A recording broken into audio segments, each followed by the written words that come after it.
Bueno, muy buenas noches. Bienvenidos una vez más al Foro de Periodismo Ambiental.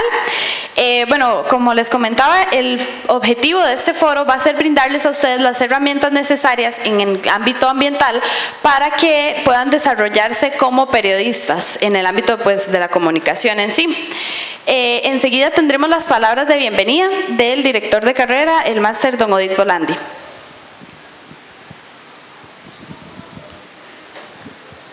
Buenas noches, estimados estudiantes. El día de hoy vamos a tener a dos especialistas en la materia, que es el señor José Pablo Elizondo y doña Michelle Soto, ¿verdad?, que nos van a hablar sobre el periodismo ambiental y, lo más importante, la cobertura periodística, ¿verdad?, que se realiza desde diferentes medios de comunicación. Agradezco la presencia de estudiantes, graduados, administrativos y personal académico que en esta noche nos está acompañando. Bueno, muy buenas noches a ustedes. Vamos a iniciar primero con el licenciado José Pablo Elizondo para comentarles un poco de él. Él es el director ejecutivo del Observatorio de Aves de Costa Rica. Él es un ecólogo especialista en aves, trabaja como director de la ONG del Observatorio de Aves en Costa Rica y es investigador asociado del Servicio Forestal del Gobierno de los Estados Unidos. Bueno, en el 2011 fue galardonado con el Premio de Cooperación Internacional ALAS de las Américas del Servicio Forestal de Estados Unidos por sus esfuerzos en pro de áreas de conservación en cuanto a aves. Su charla tratará un poco sobre la cobertura periodística en áreas de conservación. Entonces, si gusta, puede pasar.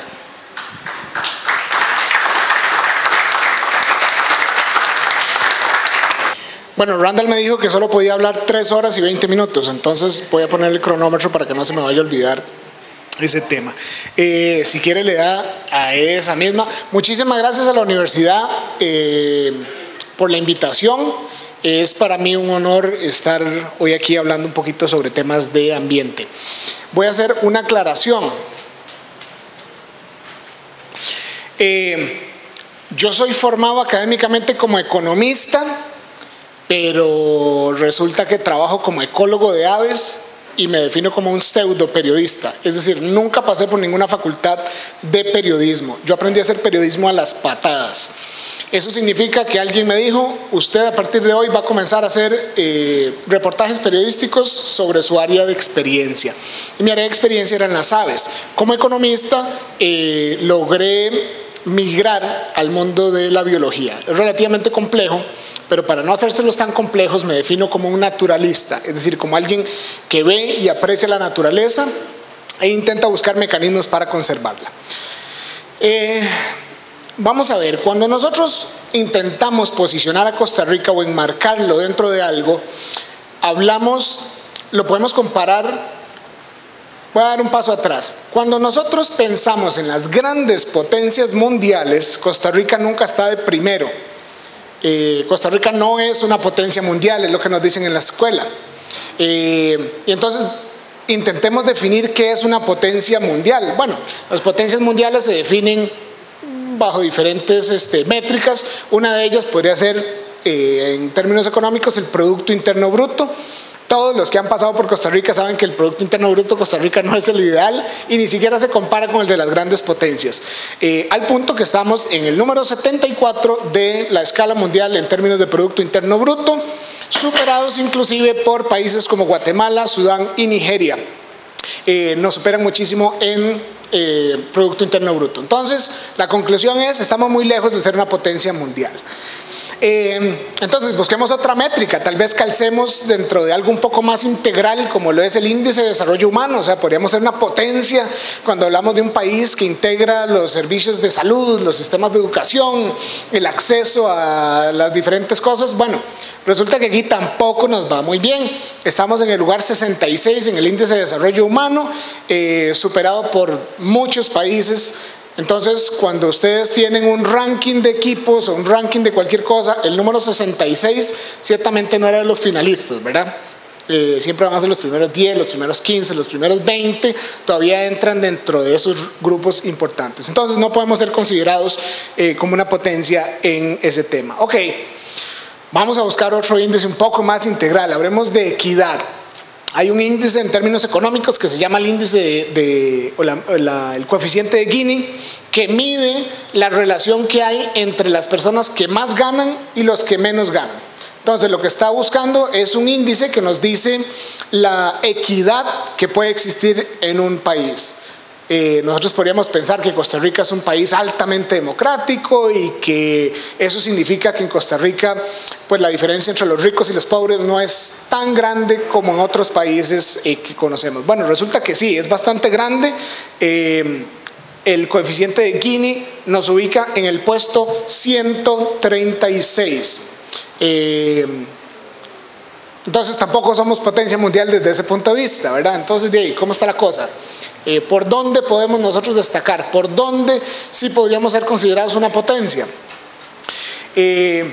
Resulta que en temas de biodiversidad, ahí sí la cosa va cambiando un poquito. Vamos a analizar los números gruesos y estimados de cada uno de los grupos taxonómicos. Por ejemplo, en plantas, el primer lugar lo ocupa Brasil con 55,000 especies de plantas. Costa Rica está en el puesto número 12, es decir, ya somos finalistas en algo, ya podríamos ser más o menos considerados potencia mundial cuando hablamos de plantas. Cuando hablamos de anfibios, igual, el primer lugar lo ocupa Colombia, pero Costa Rica está en el puesto número 14. En reptiles estamos en el puesto número 18 y así sucesivamente en relación a los diferentes grupos taxonómicos. Eso significa que Costa Rica tiene algo en temas de biodiversidad que sí lo posicionan como una potencia mundial. Ahora, ¿cuál es la característica de cada uno de estos países? Brasil, Colombia, China, México, Australia y cualquiera de los que de alguna forma aparezcan en este gráfico son países enormes. Entonces, resulta que si hablamos de números por unidad de área, es decir, por kilómetro cuadrado, como dice el anuncio, somos potencia mundial, papá. Ahí sí es cierto que estamos solos. Es decir, países que son considerados mega diversos, que incluyen a México, Colombia, Brasil, Indonesia, todo el mundo ha escuchado. El tema de Brasil es interesantísimo porque todo el mundo lo asocia como que es el país más diverso del mundo. Bueno, por metro cuadrado, Costa Rica es considerado, si no uno de los países más diversos del mundo por unidad, o sea, por kilómetro cuadrado, por metro cuadrado. Al punto que en Costa Rica tenemos 1.78 especies por cada una de esas unidades de extensión. Y les ponía la métrica de aves. Por ejemplo, Costa Rica tiene 912 especies de aves, Brasil tiene 1.800, pero Costa Rica, o Brasil más bien, es 167 veces más grande que Costa Rica. Entonces no hay punto de comparación. Entonces ahí, en temas de biodiversidad, somos potencia mundial. Ahora, Costa Rica tiene otra gran ventaja y es que ha posicionado su marca país, no la marca país esa de Essential Costa Rica, no sé qué, que antes era No Artificial Ingredients, sino su marca verde está posicionada a nivel mundial. Esto es una imagen de las calles de Tokio. Si yo voy a Tokio y agarro a una persona de ahí y le hago una sola pregunta, y la pregunta es: ¿con qué cosas asocia usted a Costa Rica? La respuesta va a ser oso perezoso, monkey, green. O sea, esas son las palabras claves con las cuales la gente fuera de Costa Rica, la comunidad internacional, nos ve a nosotros como país. Es decir, Costa Rica ya tiene una riqueza que no solo es la cantidad de especies que tenemos por unidad de kilómetro cuadrado, sino que ya estamos posicionados a nivel internacional como un país verde. Si ustedes le preguntan a la misma persona de Tokio qué es lo que esa persona piensa de Brasil, va a hablar de fútbol, va a hablar de ríos, de las playas, va a hablar de diferentes cosas, y como número 5, 6 o 7 va a hablar de naturaleza. La gente cuando habla de Costa Rica a nivel internacional, lo primero que piensa es en naturaleza. Entonces, la gente lo que se imagina es algo como lo que está en este video. Si quieren, démosle clic ahí en la parte de abajo. Entonces la gente lo que piensa es algo como esto.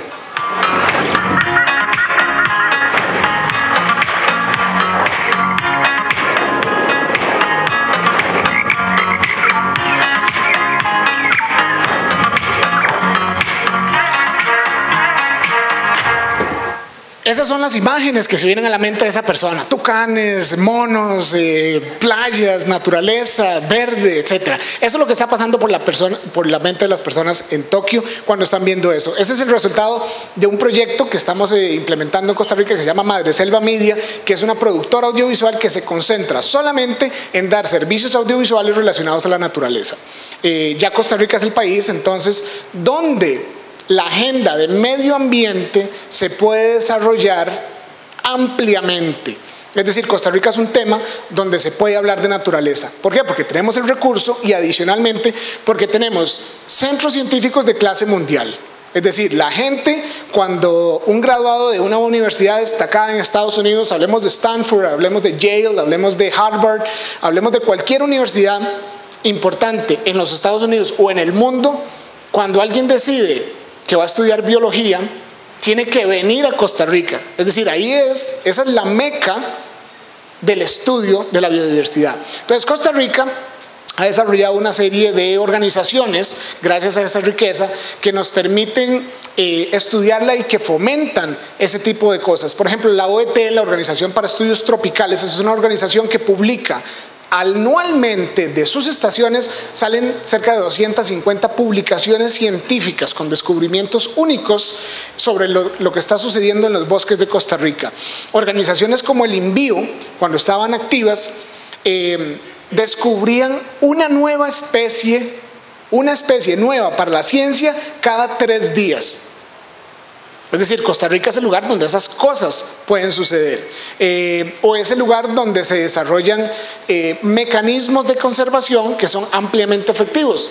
¿Cuántos de ustedes llegaron hoy acá en bus o en carro? Levanten la mano, cualquiera de las dos, bus o carro, algún medio de transporte.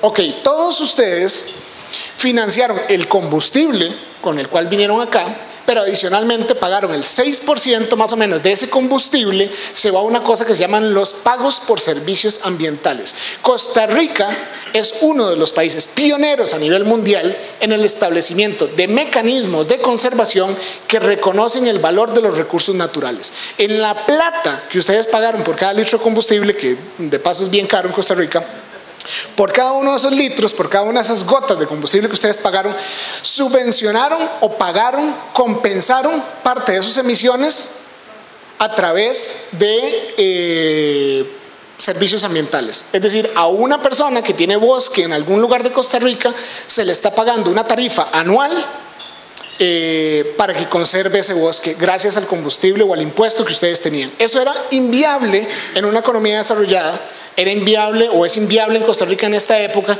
pero se estableció en Costa Rica en una época en que existía una cultura de conservación bastante importante. Costa Rica, gracias a esa cultura de apreciación de los recursos naturales, ha destinado el 25% del país, es decir, una 1/4% de todo el territorio nacional son parques nacionales. Y se estima, y en esto hay pues una serie de controversias, pero se estima que el 56% de todo Costa Rica son algún tipo de bosques o algún tipo de cobertura forestal. Somos, como les decía, pioneros en el tema de pago por servicios ambientales, y ciertamente el mundo entero nos reconoce como tal. Entonces, Costa Rica debería ser también la meca de la comunicación de los recursos naturales, de la naturaleza y de los programas y procesos científicos que se desarrollan en Costa Rica. Desafortunadamente hay una serie de mitos y hay una serie de malas concepciones que impiden que eso suceda. Y ahorita vamos a profundizar un poquito más en eso.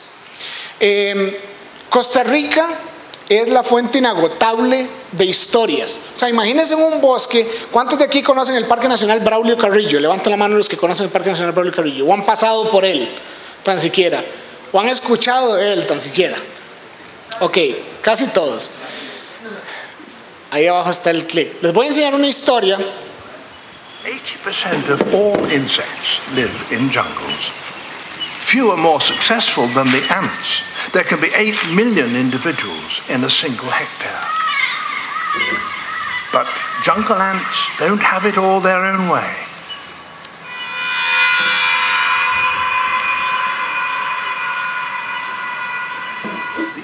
Les voy a ir contando un poquito de qué se trata la historia. La historia es narrada por David Attenborough, el gran naturalista y el pionero de la comunicación sobre naturaleza a nivel mundial. Estas hormigas, en el mundo cerca del 75% de las criaturas vivientes son insectos, un número altísimo. Estas hormigas se llaman las hormigas bala. Estas hormigas se encuentran en los bosques húmedos de Costa Rica. Las hormigas bala se les conoce como bala por dos razones. Una es que son negras, son grandes, son como de este tamaño y son la hormiga que tiene la picadura más dolorosa, por decirlo así, en Costa Rica. Estas hormigas o esta historia está relacionada a cuando las hormigas se exponen a un hongo que vive acá en los trópicos. Entonces la hormiga pasa, se contamina con el hongo se le va al cerebro. La hormiga comienza a desarrollar un comportamiento errático. Las otras hormigas lo que hacen es expulsarla de la colonia para que vaya a morir lejos de la colonia. Y una vez que está abandonada, hay un hongo que comienza a crecer a partir o alimentándose del cerebro de esta hormiga. Por eso se les conoce cuando están contagiadas como las hormigas zombie. Entonces Costa Rica es el lugar donde se desarrolla este tipo de historias. Esta criatura, que parece salida de cualquier historia de terror o de cualquier película, esto es una historia de todos los días en los bosques de Costa Rica. Entonces las hormigas, podríamos hablar de que las hormigas también tienen un sistema de salud en el cual tratan de protegerse las unas a las otras. En el caso de ellas no tienen un tratamiento para la enfermedad, entonces deciden sacrificar a una de sus hormigas llevándola a otro lugar. Pero tenemos especies que han evolucionado de una manera tan impresionante que pueden desarrollar o pueden alimentarse, por ejemplo, del cerebro de otra especie. Imagínense si eso le pasara a los seres humanos. ¿No les parece una historia así como para hacer una película? Bueno, en Inglaterra se comunica sobre eventos y fenómenos naturales que ocurren en Costa Rica. Yo creería que deberían ser los periodistas costarricenses los que son mundialmente reconocidos por desarrollar este tipo de historias. Pero poco a poco, es decir, todavía no hemos desarrollado poco a poco vamos desarrollando ese tipo de plataformas. Esta es solamente una de las miles de historias que ustedes pueden desarrollar desde un bosque. Y Costa Rica tiene los recursos naturales suficientes y los bosques suficientes y los parques nacionales suficientes y el conocimiento suficiente y los expertos suficientes para desarrollar este tipo de historias. Pero primero hay que desmitificar algunas cosas. Y uno es la desconexión que existe entre los biólogos, científicos, conservacionistas y los comunicadores. Entonces de pronto unos andan por un lado y otros andan por el otro, y los unos odian a los otros y no se comunican entre sí. Entonces pasa lo típico que pasa en los memes, que hay una percepción de que todos los biólogos son marihuanos, de que todos los biólogos se dejan la barba, que no se bañan, que no sé, un montón de cosas, cualquier cosa que usted pueda pensar de un biólogo. Bueno, resulta que los biólogos también son personas normales que realmente no todos calzan dentro de ese perfil. Costa Rica necesita que la comunicación sobre la naturaleza primero se desmitifique, es decir, que le quitemos ese dramatismo y ese amarillismo que hay sobre las cosas que pasan en la naturaleza. Los bosques no son los enemigos de los seres humanos, los bosques son el lugar donde ocurren historias impresionantes, pero esas historias impresionantes no deben alarmarnos, solo deben sorprendernos, y ese es el trabajo que tienen que desarrollar los periodistas, desarrollar la habilidad para que sigamos sorprendiéndonos sobre temas naturales. Los científicos, cuando uno habla con un periodista, le dice, no, es que esos científicos, todo mi trabajo me lo critican y siempre dicen que lo hago mal y no están de acuerdo con nada, etc. Bueno, la naturaleza de los científicos es cuestionar las cosas porque es parte del método científico. Cuando nosotros logramos entender qué es lo que pasa o qué es lo que está pasando por la mente de quienes están desarrollando la ciencia, vamos a lograr entender cómo comunicar en relación a la naturaleza. Y por último, yo creería que una recomendación importante es reducir el tecnicismo. Yo les voy a decir una frase y necesito que levanten la mano los que entienden la siguiente frase. Aquí va. En Costa Rica existen 84 especies endémicas de Centroamérica. Levanten las manos los que entendieron completamente lo que esa frase significaba. 1, 2, 3, 4, 5, 6. Ok, ustedes son como un 10% de este auditorio.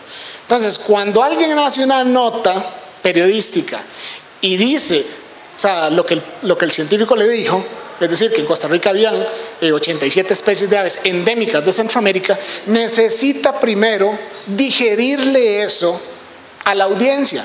Entonces, cuando lo va a poner en televisión, puede ajustar algunas cosas. Entonces, si lo vamos a poner en televisión o en prensa o en un blog o lo que sea, deberíamos decir, en Costa Rica existen 87 especies endémicas de Centroamérica, lo que significa que esas especies solamente viven en esa región geográfica. Endémico significa que está restringido en su distribución. Pero eso lo sabe un científico, eso no lo sabe el señor o la señora que va a leer su nota. Y eso es importante que lo comencemos a hacer. No solamente agarrar el comunicado que mandó el científico y convertirlo en una nota. Hay que aprender a digerirla. Entonces, un proceso importante es aprender a digerir la ciencia. Costa Rica ha sido la cuna, es decir, hablábamos de la meca de la biodiversidad. Bueno, Costa Rica también ha sido un sitio importante para desarrollar científicos y para cultivar las mentes de científicos de clase mundial. Estos científicos viven acá en Costa Rica y realizan investigaciones que son consultadas a nivel mundial. Por ejemplo, Daniel Jansen y Winnie Holwax. Ellos son científicos que trabajan en Costa Rica desde los años 70 estudiando el bosque seco, y ellos han desarrollado un conocimiento tan profundo de la ecología de los bosques tropicales que su libro es utilizado como libro de texto en las universidades más prestigiosas del mundo. Daniel y Winnie, desafortunadamente, le dan más entrevistas al New York Times de lo que se las dan a los medios de comunicación costarricenses. Pero si usted va y le pregunta a ellos, ¿a quién prefieren hablarle? ¿A un medio de comunicación como New York Times o a un medio de comunicación nacional? Ellos, que ya son irracionales por naturaleza, van a preferir el medio nacional, y les voy a explicar por qué. Para ellos, la responsabilidad de la conservación está en las manos de los costarricenses, de los que viven en Costa Rica. Pero ellos, curiosamente, no son consultados por los periodistas costarricenses porque todavía existe esa distancia entre los periodistas y los conservacionistas. Acá está, por ejemplo, Alexander Scott, que fue el primero en hacer una guía de aves tropicales y cambió el futuro de Costa Rica, donde la principal industria es el turismo. Bueno, Costa Rica le debe gran parte de esa visitación y de ese turismo a Alexander Scott y a Gary Stiles por haber publicado la primera guía de aves de Costa Rica. Eso movió en gran parte el turismo de Costa Rica. Tenemos a gente como Jorge Cortés, como Carlos de la Rosa, como Mónica Springer, que son científicos nacionales que le dicen al mundo cómo es que se estudia la biodiversidad en los trópicos. A nivel mundial existen varias escuelas de comunicación, algunas son de mi agrado, otras no tanto, pero todas han tenido un impacto muy profundo en cómo se comunica y cómo nos relacionamos con la naturaleza.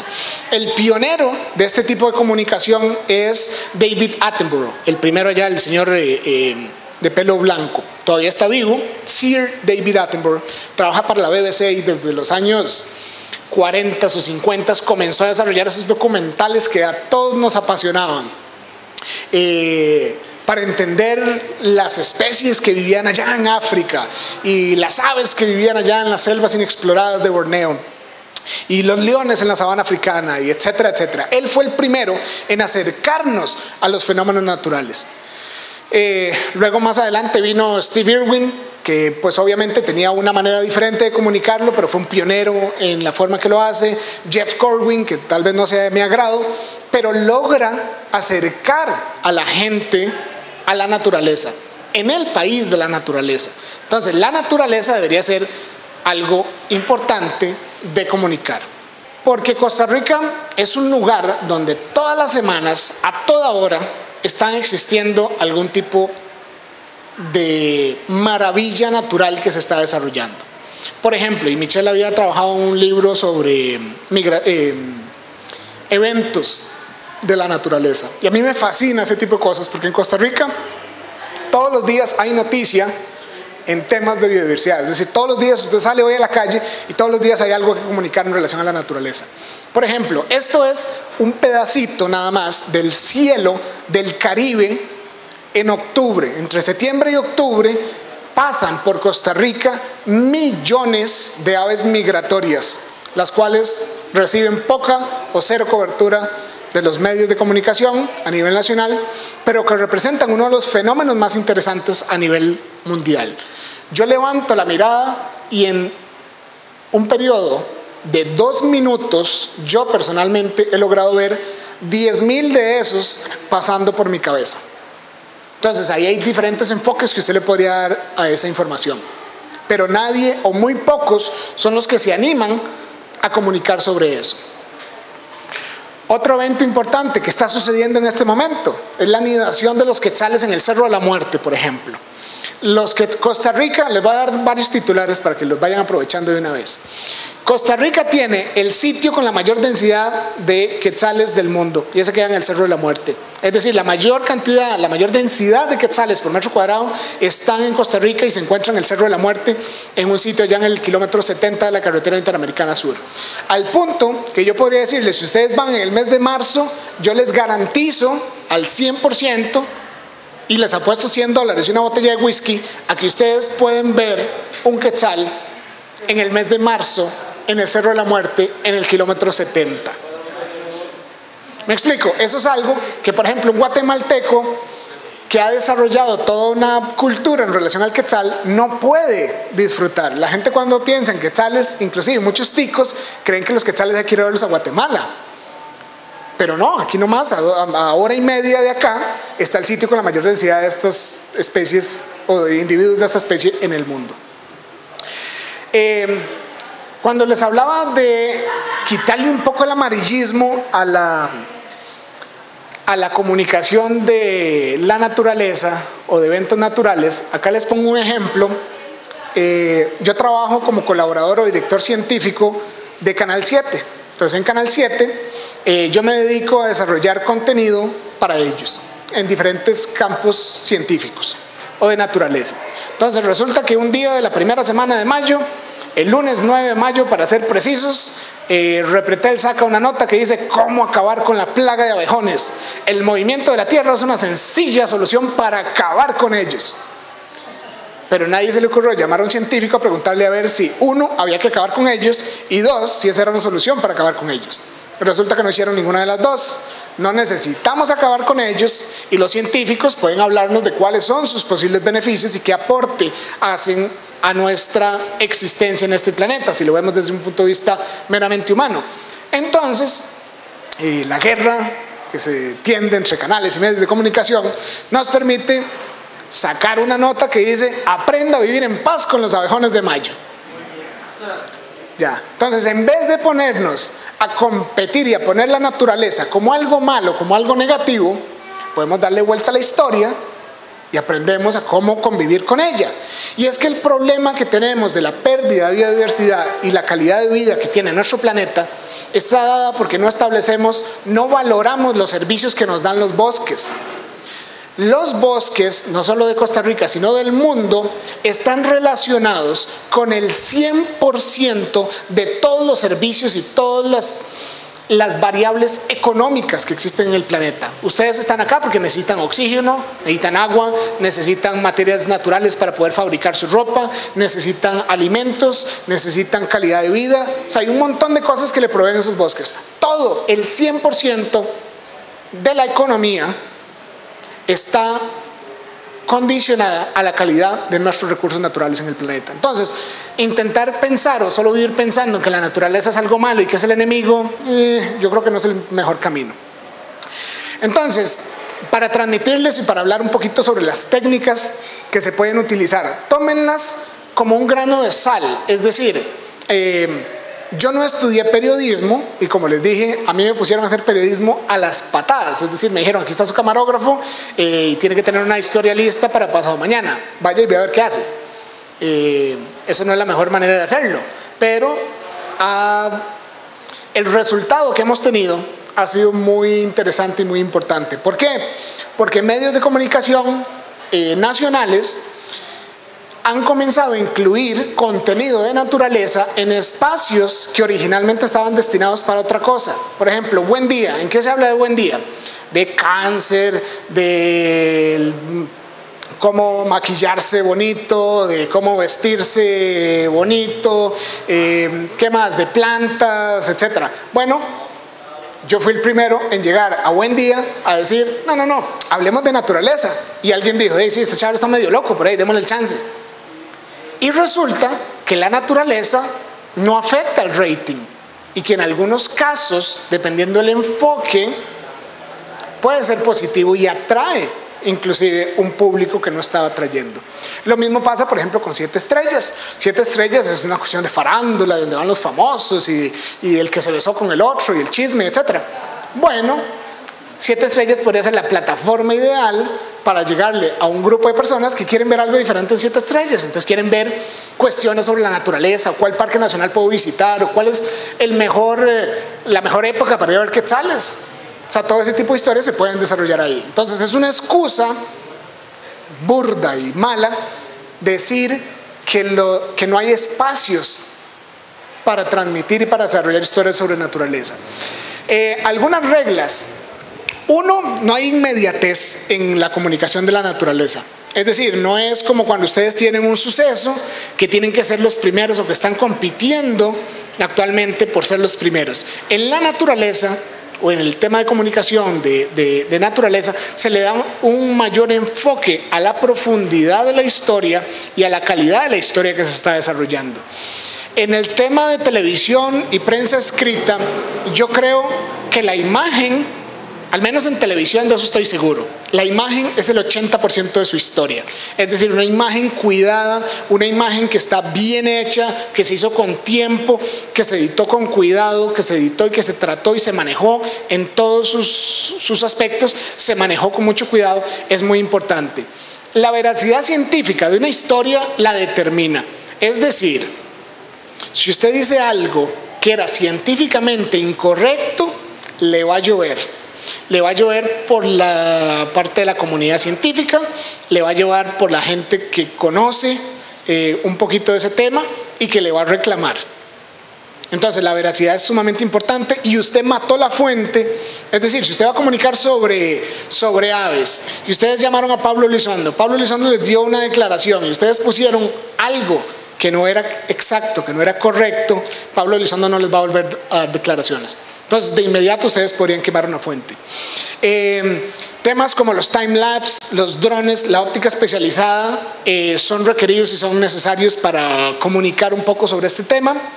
Y un truquillo que les voy a dar es almacenen su propio material. Es decir, guarden un disquito duro o una serie de discos duros, como en mi caso, almacenen el material, porque en el futuro podría ser de utilidad para muchas personas. Por ejemplo, si ustedes me piden una imagen de una danta y la tienen que ir a generar, eso toma meses poder generar y repetir esa toma. Pero ya si usted la tiene archivada adecuadamente, su trabajo en el día a día va a ser muchísimo más sencillo. El camino al infierno siempre está lleno de buenas intenciones. Es decir, cuando no cuidamos cómo comunicamos sobre la naturaleza, podríamos caer en errores que nos pueden costar el mensaje. Por ejemplo, yo tengo una obsesión por coleccionar las historias donde algo salió mal, donde la intención era, por ejemplo, que la UNCAF sacara no sé si era una estampilla, un afiche sobre uno de esos torneos que iban a hacer y de pronto pusieron el tucán equivocado. Es decir, este tucán no ocurre en Costa Rica. En Costa Rica hay 6 especies de tucanes, pero el de la izquierda no es uno de ellos. Ese es un tucán que solamente vive en Brasil. La persona encargada de comunicaciones de la UNCAF tuvo que dedicar gran parte de su tiempo a responderle y es responder a los ataques que se dieron en la comunidad ornitológica. Un grupo de 30,000 miembros en Facebook, de pronto dirigido a hacerle mala publicidad a la UNCAF, porque pusieron el tucán equivocado. Lo mismo le pasó al ICT, que allá en la de la izquierda, en un lugar en España. Entonces el ICT, el Instituto Costarricense del Turismo, se fue a España y pagó a una agencia para que les desarrollara unas vallas publicitarias en el metro de España, pero nadie validó con un científico si esa especie de tucán era de Costa Rica o no. Entonces imagínense lo que eso cuesta, o sea, lo que eso le costó al comunicador que dijo: apruebo ese afiche, solamente por no gastar 5 minutos de una llamada telefónica para preguntarle a un científico o inclusive a alguien que simplemente sepa un poco de aves si esa especie existía en Costa Rica o no. Lo mismo le ha pasado varias veces al ICT, entonces esos son clientes recurrentes. Inclusive, como les digo, colecciono estos. La semana pasada le pasó al Colegio de Biólogos de Costa Rica. Ese afiche de ahí era un comunicado que ellos estaban haciendo y pusieron un tucán equivocado, y de pronto se desafiliaron no sé cuántos biólogos que eran miembros del colegio, decidieron desafiliarse. Entonces estas cosas tienen un costo, no es solamente la crítica, sino que también podrían tener un costo económico. Entonces algunas fuentes, por ejemplo, yo he visto que las notas periodísticas a la gente le gusta ponerle sonidos, pero toman los sonidos de cualquier lugar del internet, teniendo una de las más grandes bibliotecas sobre fuentes de sonidos en el mundo, gratuita y disponible para reproducción, que se llama Senocanto. Aquí usted puede inclusive filtrar por aves de Costa Rica. Usted le dice: deme las aves de Costa Rica, y ahí le aparecen todas las aves de Costa Rica. O por ejemplo en video y fotografía, en vez de irse a robar una foto al internet o a piratearla por ahí, usted podría irse a la librería o al Macaulay Library de la Universidad de Cornell, donde usted puede licenciar esas fotografías o ese video para poder utilizarlo en sus reportajes, en sus notas, con permiso y sabiendo que esa especie es precisamente de Costa Rica. Entonces, yo creo que existen 3 fuentes que ustedes tienen que cultivar y que tienen que trabajar a lo largo de su vida periodística. La primera de esas fuentes que ustedes van a tener son los científicos. Los científicos están deseando que un periodista les pregunte qué es lo que hacen, por qué lo hacen, cómo lo digieren, qué es lo que estudian, por qué lo estudian. Es parte de la naturaleza humana que queramos hablar sobre lo que nosotros mismos hacemos, y ellos no son la excepción. Después están los guardaparques. Para mí los guardaparques son críticos para poder conseguir historias, principalmente en los parques nacionales. Si usted quiere salir rapidito del parque nacional con una historia buena, bonita y barata, hable con el guardaparques y dígale, pregúntele, establezca un diálogo, conviértalo en una fuente. Él está deseando colaborarle. Una vez que usted tiene una relación con el guardaparques, a la semana siguiente le mandan un videito ahí por el WhatsApp: mire, acabamos de ver esto aquí en el Parque Nacional, ¿no quiere venir a cubrirlo? O a veces ni siquiera hay que cubrirlo, ellos mismos hacen sus entrevistas. Ya están a ese nivel de interés. Y por último, una anterior, por favor. El bosque en sí mismo. No veamos el bosque como el enemigo. El bosque es la fuente primaria de información sobre la biodiversidad. Les voy a enseñar un video que me pasó la semana pasada en Río Celeste. Mientras estábamos filmando, acabamos de entrevistar al guardaparques y de pronto el guardaparques, ya habíamos guardado cámaras. Este es un video de baja calidad que nunca va a ver la luz en ningún medio de comunicación, porque ese es mi video, es algo que yo me dejo para mí, porque fue mi experiencia con este bicho. Entonces, estando sentados en media acera, ahora como tengo una cuestión en la espalda, yo me senté a cargar el equipo y me dijeron: vuelva a ver. Y yo vuelvo a ver y lo primero que me encuentro es una danta de unos 200 y algo de kilos que está detrás mío. Yo tengo un lente angular, ni siquiera tengo un zoom. Esa danta ahí está a 1,5 metros mío y se va a acercar un poco más. En este momento el guardaparques me dice: cuidado, porque yo estoy sentado y no tengo posibilidad de moverme, la danta me puede pasar por encima. Todos hemos leído y hemos escuchado en los medios de comunicación esas terribles historias sobre un ministro que casi se lo come una danta en Corcovado. todos mis enfrentamientos con las dantas de Costa Rica fueron pacíficos hasta la fecha. Yo nunca he visto que este bicho se comporte de una manera diferente a como lo hizo en el Parque Nacional Volcán Tenorio. Ahí ahí ya se podía tocar el individuo. Si yo acerco mi mano, ahí ya estaba en posición de tocar el individuo. No pasó absolutamente nada, pero fue un espectáculo único que cambió mi vida y que cambiará la vida de cualquiera que se tenga que enfrentar a él. Es decir, solo quedan menos de 5.000 de estos en el planeta. Son endémicos de Centroamérica. La semana pasada atropellaron uno en el Cerro de la Muerte, entonces quedaron 4.999. Y hacía 2 meses habían atropellado otro en la carretera interamericana, y ayer o antier apareció uno en la autopista de Cañas.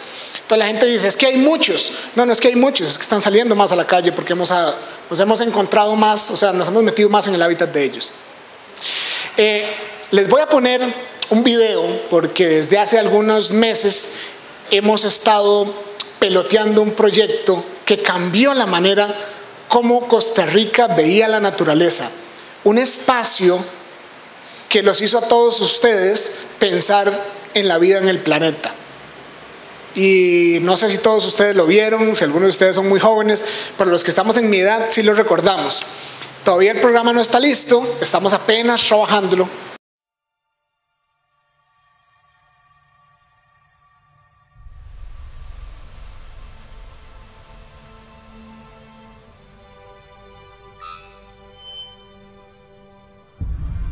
Es el país de la biodiversidad. Con una fracción de tamaño que alberga el 5% de toda la vida del planeta.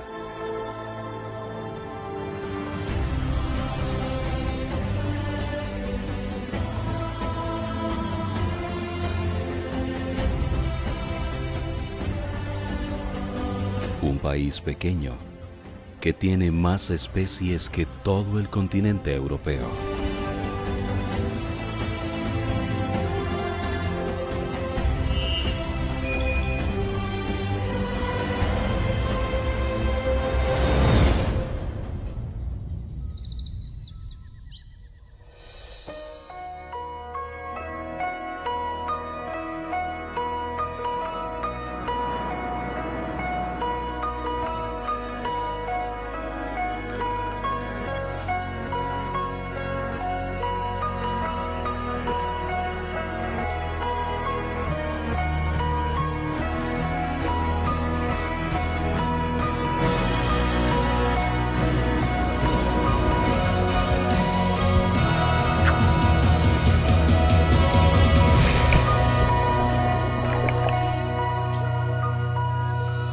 Somos Costa Rica. Somos Planeta Azul. No sé si ustedes sabían, pero Costa Rica tiene la licencia para utilizar el nombre de Planeta Azul porque estableció un convenio con la BBC desde el año 80 y tanto para desarrollar el Planeta Azul en Costa Rica. Y entonces ahorita estamos pues en el proceso de desarrollar más de ese contenido. Lo que quiero decirles es que Costa Rica es el país desde el cual tienen que estar naciendo estas historias y tienen que ser los costarricenses los que tienen que estarlas desarrollando y que tienen que estar ayudándole a cadenas internacionales a desarrollar ese contenido. Y no hay excusa para decir que los programas de espectáculos solamente dan espectáculos. Les voy a poner el último ejemplo ya para terminar, de una de las notas, por ejemplo, que transmitimos en 7 estrellas. Es decir, no debería existir una excusa para que no comuniquemos sobre naturaleza.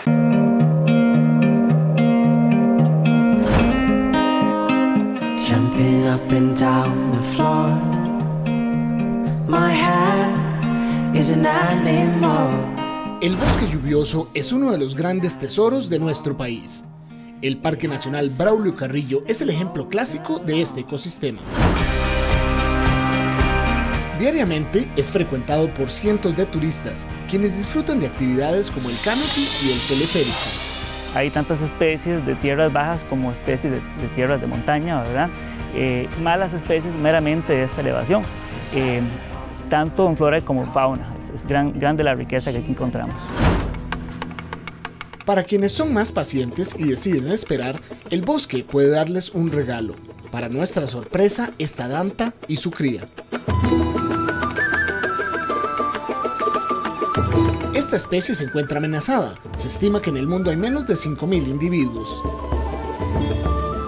No importa cuánto caminemos, aquí en Rainforest Adventures la vida silvestre está por doquier. Stanley será uno de nuestros guías en esta expedición. Como él, quedan pocos. Su pasión por entender la vida de las ranas nos lleva a adentrarnos en el bosque. Stanley, contame cómo inicia ese proyecto y ese interés tuyo por las ranas en estos bosques. Mi pasión comenzó hace aproximadamente 10 años. Fui encargado de las exhibiciones de acá, ¿verdad? En ese entonces eran serpientes y ranas. Después trabajé 3 años aquí, después salí, trabajé en otras empresas, adquirí más experiencia y ahora estoy aquí otra vez trabajando en lo que a mí me gusta. ¿Qué es lo que tienen las ranas que les hacen esas criaturas tan interesantes para vos? Las ranas son muy interesantes, ¿verdad? O sea, tienen algunas una historia natural un poco compleja o difícil de estudiar, digámoslo así. Falta mucho que aprender de ellas. Al adentrarnos en el bosque, Stanley nos muestra algunas de sus creaciones. Stanley, contanos exactamente de qué se trata esto que tenés acá. Esto que tenemos aquí es una pequeña laguna o estanque, ¿verdad? Que se hizo, ¿verdad? Para atraer algunas especies de ranas a que se reproduzcan, ¿verdad? Esto es uno de los estanques, ¿verdad? Porque tenemos varios, todos los senderos aquí alrededor del parque. Tenemos resultados buenos, ¿verdad? Las especies se están acercando y se están reproduciendo. Al caer la noche, el bosque lluvioso se transforma por completo, abriéndole paso a algunas de las más impresionantes especies, y es el momento ideal para adentrarse a explorarlo. A esta hora, pareciera que se abre una nueva dimensión del bosque, y descubrimos el grandioso tesoro que aquí se esconde. Nuestra búsqueda da frutos de inmediato. La rana corona es de las más difíciles de encontrar. Es una especie que es bastante rara, ¿verdad? En el mundo de la herpetofauna. Esta especie tiene una biología bastante misteriosa, digámoslo así. Es difícil de verla en el campo, ¿verdad? Una a una vamos sumando especies. Muchas formas de vida se manifiestan en un recorrido seguro que usted también puede realizar. Unas simples jícaras mejoraron las condiciones reproductivas de una de las ranas más desconocidas de Costa Rica. Esta rana se reproduce, ¿verdad? En estanques que se hacen en árboles, ya sea árboles vivos o árboles muertos, donde se acumule el agua, ¿verdad? En pequeños orificios o así, ella se va a reproducir ahí. Entonces, pensando en esto, se tuvo la iniciativa de colocar estas jícaras. Cuidar de verdad nuestros tesoros naturales es el siguiente paso. Las maravillas del bosque lluvioso lo esperan a menos de 1 hora de San José. Ahora, no me pregunten por qué, pero la nota no mató el rating. Inclusive, fue la nota más vista en ese día, en ese programa. No sé por qué, si es un programa de espectáculos.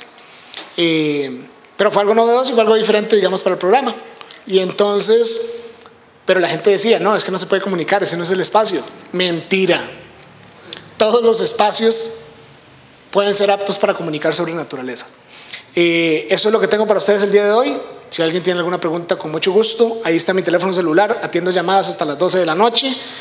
Normalmente, cuando tenga alguna pregunta o alguna duda, no duden en escribirme. También por mi correo electrónico, soy poco efectivo, pero si te pongo suerte, pues pueden encontrar una respuesta. Muchas gracias.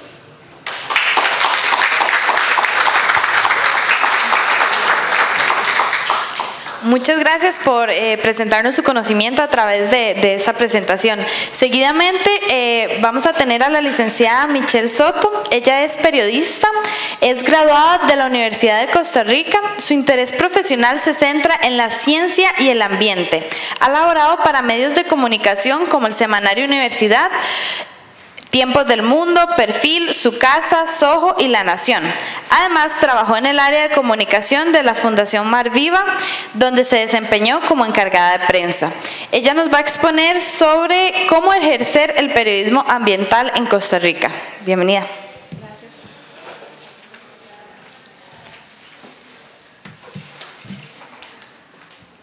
Ya les pongo.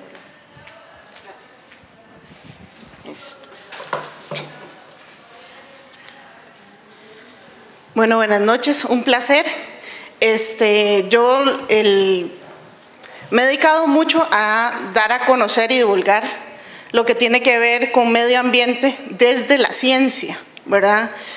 Trabajé muchísimos años en el periódico La Nación, recién me acabo de independizar, entonces también les traigo un mensaje de que el periodismo fuera de los medios de comunicación es posible y ya les voy a contar por qué. ¿Verdad? Actualmente estoy trabajando en una plataforma internacional que se llama Latin Clima. Somos 300 periodistas de toda América Latina, Estados Unidos, en la parte de habla hispana y España, que estamos trabajando temas de sostenibilidad y temas particularmente de cambio climático. Yo les venía a proponer otro tema y ahí me tomo la libertad de cambiar un poco, ya romper el protocolo. Yo vengo a proponerles, yo soy apasionada del periodismo ambiental y hoy vengo a proponerles a ponerle fin al periodismo ambiental. Entonces, quiero contarles por qué y justificarme por qué. Me quedo satisfecha si les puedo dejar estos 4 mensajes. Como buena periodista empecé por el lead, ¿verdad? Los procesos ambientales no se pueden explicar por sí mismos, se requiere darles contexto. El segundo, algo para tener claro, toda acción tiene un impacto. La historia no se puede contar a través de una sola voz, requiere múltiples disciplinas. El periodismo no se puede ejercitar desde un escritorio, los periodistas estamos llamados a ser testigos y particularmente el periodismo ambiental. Y este es el siglo de las ciencias sociales y ya les cuento por qué. No lo digo yo, lo dice el IPCC. Ok, voy a irme un poco para atrás precisamente por el mensaje número 1, de que necesitamos contexto para poder explicar todo. Y me van a decir, esta chavala está loquísima porque se fue hasta el Homo erectus, ¿verdad? Pero es importante, ya les digo por qué. Hace 1,7 millones de años, el Homo erectus, ¿verdad?, utilizó el fuego. Y eso generó el primer gran cambio ambiental en el planeta, ¿verdad? El fuego usó la primera fuente de energía que conocemos, que es la leña. Y el fuego nos permitió cocinar los alimentos. Y gracias a la cocción de los alimentos pudimos absorber muchísimos más nutrientes y nos creció el cerebro. Y evolucionamos hasta ser Homo sapiens. El precio, que todo muy bueno, ¿verdad? O sea, tenemos más energía, tenemos un cerebro más grande, la humanidad va en progreso, pero cuando llegamos al siglo XIX, los bosques ya estaban en clara decadencia, ¿verdad? Por el uso de la leña como energía. Siguiente, por favor. Y viene, todos han llevado, supongo que periodismo televisivo y saben lo que es narrativa audiovisual. Vamos con el primer punto de giro, ¿verdad? Revolución industrial. Ese es el gran punto de giro de esta historia que les vengo a contar. Y esa es la primera, si quieres vamos a la siguiente. La primera etapa, que fue con la máquina de vapor, con motor de combustión externa, el principal fuente energética, el carbón. Y eso tiene que ver con los principios. Acuérdense de eso porque después les voy a contar sobre los inicios del periodismo ambiental y tiene que ver por ahí. Segunda etapa, tenemos motor de combustión interna, ¿verdad? Tenemos electricidad, tenemos carros y ya empezamos con el petróleo y el gas natural, ¿verdad? Y ya teníamos toda esta convergencia para hacer una gran civilización y la humanidad aumentó en número y en vigor y ganamos estatura. De hecho, hace un año salió un artículo científico interesantísimo de cuántos centímetros hemos ganado desde la revolución industrial. Entonces son más altos, bueno, yo no tanto, pero hay otra gente que sí, ¿verdad? Más masa corporal y la esperanza de vida empezó a subir gracias a las mejoras en la alimentación y la higiene, así como la medicina. O sea, eso hay que tenerlo en claro, digamos, en tiempos ahora que hablamos mucho de cambio climático y le echamos mucha la culpa a la energía, hay que ser justos. Gracias al sector energético tenemos luz y gracias a la luz podemos almacenar medicamentos y tenemos rayos X y tenemos, ¿verdad?, muchas cosas. También hay que poner como todo en balance. que sí es mejor no hacerla con petróleo, pues sí, pero digamos la energía es vital para nuestro desarrollo como humanidad. Y la tercera etapa de la revolución industrial, que es a partir de 1914, y hay un dilema de cuándo terminó. Se habla que actualmente estamos viviendo la cuarta etapa, pero todavía no se le ha puesto fin a la tercera. Y es la abundancia del petróleo. Y con el petróleo vino el consumo y el incremento de la huella ecológica. Entonces tenemos la explosión de plástico, ¿verdad? Y el boom de los fertilizantes y plaguicidas. Y este es un dato para los que se van a dedicar a periodismo ambiental, les recomiendo que lo apunten. 1880 es el año de referencia para la contabilización de los gases de efecto invernadero causantes del cambio climático. Ya desde esa época se empezaba a hablar de cambio climático. Siguiente.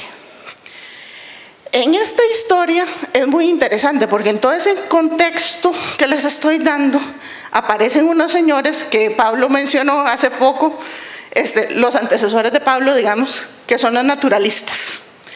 Los naturalistas eran precisamente gente amante de la naturaleza y empiezan a hacer divulgación científica, ¿verdad?